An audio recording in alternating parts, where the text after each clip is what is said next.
गणमान्य व्यक्ति आउ मोर सामने उपस्थित थिबा जेते भी टीचर्स अछन किछि एलुमनी अछन किछि एजुकेशनिस्ट अछन आउ हमर पिला माने लास्ट फाउंडेशन डे रे मते प्रिंसिपल मैडम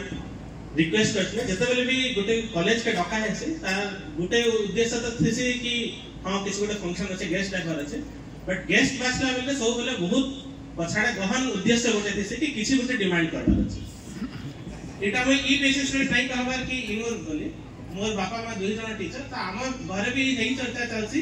कि आमे तांकु गेस्ट डाकमा हमर जहां सबुत्र मुख्य समस्या अछि केनता समाधान हे कर त मैडम लास्ट कर मते गोटे मुख्य समस्या एटा कहिथिले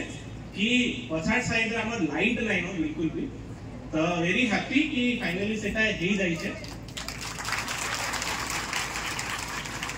नेक्स्ट आओ मी संक्षिप्त रे कहली बिकॉज़ मी भी जानि छ आपण माने अपेक्षा करिछन आगाडो प्रोग्राम लागि फाउंडेशन जेतबे गोटे घर रो निही कोडा हेसी काट कोडा हेसी ऊपर इटा केनता कर रखा है तार फाउंडेशन ता स्ट्रांग तो